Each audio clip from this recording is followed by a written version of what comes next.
So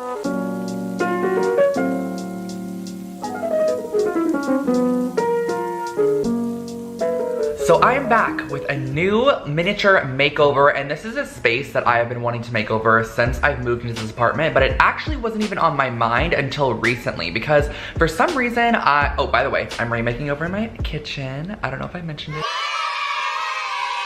But since I am renting this apartment, redoing the kitchen was never really something I thought that I could do very well or even make like such an impact on, but I've been doing a ton of research and just purchasing some new things that I'm gonna be trying out in the kitchen with you guys, and I think we can really do a really fun kitchen or small kitchen makeover. I live in a 2-bedroom Los Angeles apartment, so you can kind of imagine the kitchen size. It's nothing too insanely big. It's probably like an 8-foot by 8-foot square, honestly, and I wanna add a little bit of a visual interest to it. So over the next couple days, I'm just going to be redoing the kitchen space and bringing you guys along with me. And if you're not already, make sure to subscribe to my channel. I post brand new DIY and home decor videos every single week. Click the bell icon, do whatever you please, but you wanna be notified when I upload new videos because you guys are gonna love this one. So let's get started. All right, so here is the kitchen space, just so you guys can see. As you can see, it is pretty small. Like when I walk in here, there isn't a ton of walking space. So as you can kind of see, I've been working over here, by the way. The living room's here, there's like a little bar area here, and then the kitchen's right here. So this is what it looks like. It has this backsplash, which is honestly probably my least favorite backsplash of any apartment. I feel like any apartment complex just always decides to put this in their apartments when they don't have any design style or eye for anything. Sorry to throw the shade, but it's just true. It's like a glass backdrop. I think I want to do some new knobs on there and then also redo the backsplash for sure in a way that is very renter friendly, and then just add some decor elements and just make this a little bit more pretty in general.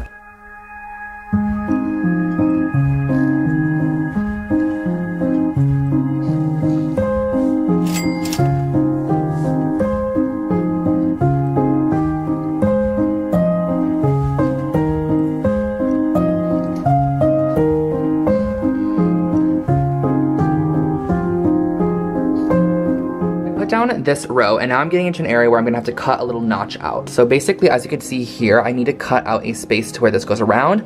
I'm actually extremely lucky that I found out that the full width kind of fills perfectly. Like it goes all the way to the bottom of the countertop and then all the way to the top underneath the cabinet, which is really nice. And then I'm just gonna take this and just mark on either side. That much. I love cutting into my tiles.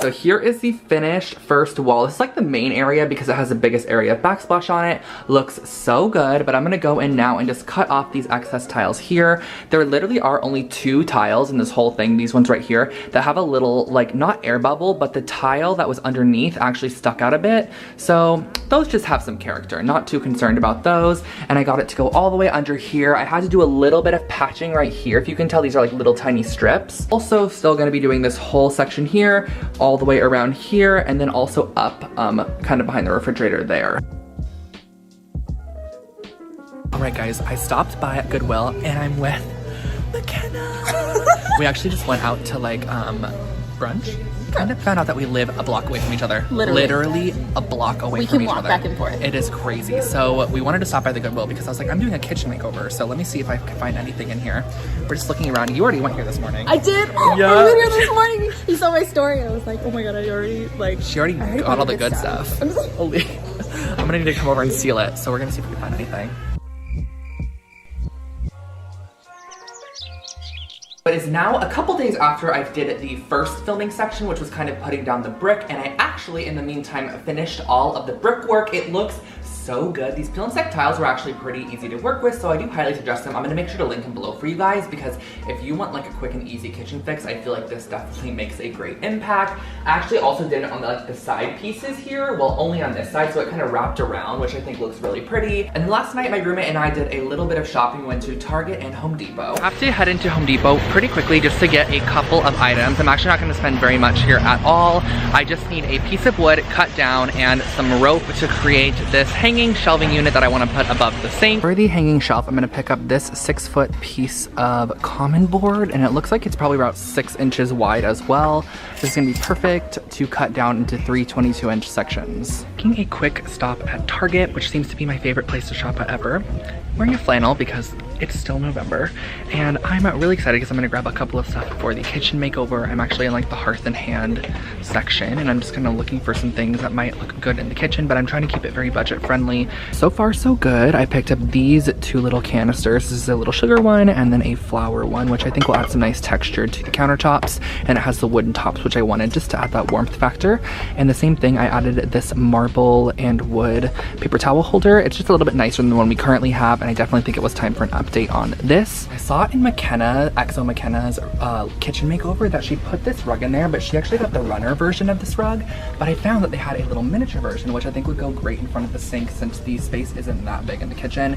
It also matches my shirt, which is quite nice, and I think this is really cute, and it's a bit cheaper than the actual runner. How much is this? This was $19.99, and I believe the runner is like $50. Oh, Marie, they do have the runner. It's right here. 7 feet long. This is 7 feet long, so I feel like maybe just this will be a nice element, because this is $44.99 and this is only $20, which gives me $25 more to put somewhere else. I'm going to be adding handles to all of the drawers and cabinets, which I got from Amazon, which I will show you guys in just a second. They are so good and affordable. And then also creating this DIY that I have for this wall here and decorating. So let's just get started. So the handles and the knobs that I got for the kitchen are so good. These are the little handles that I got. They look like this. They're in a black, like just kind of farmhouse vibe. And then the other handles I got are these ones, which are the longer ones for the actual cabinets. And then these ones are gonna be for the drawers. They're from this Amazon brand called Revinte, and I'm gonna link these below for you guys because I think I got 10 of these and 15 of these, and the total was like $32 with shipping. But let's get started with putting these on the actual drawers. So I also took a little bit of cardboard from the top of the packaging, created this template here, which basically allows us to put it over the top of the cabinet, mark your holes, and then just repeat on all of them. So everything is gonna be perfect, and we don't have to do measuring on every single one.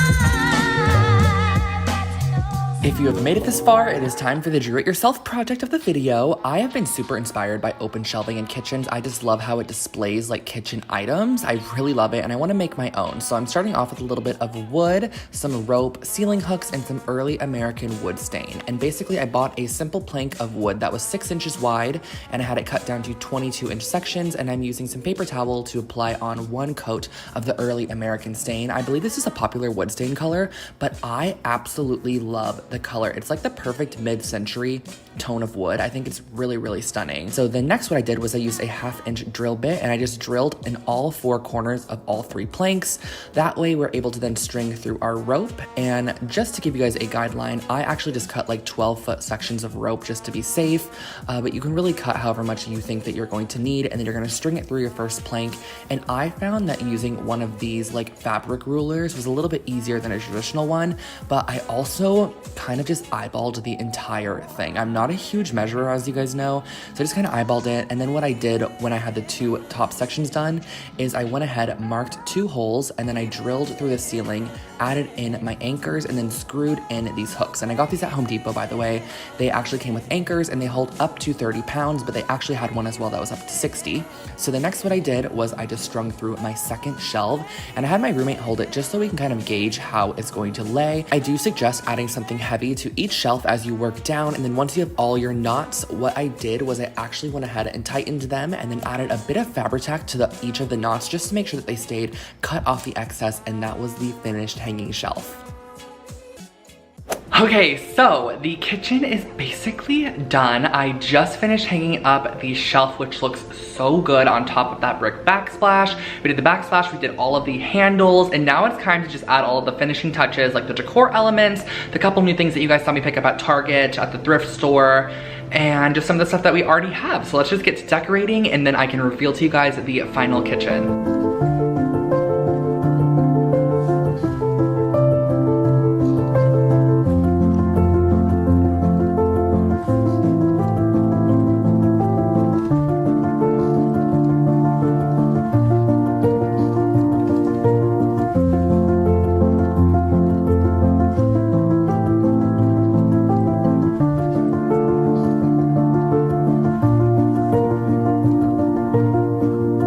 It is time for the reveal, so let me share with you guys the kitchen in 3, 2, 1.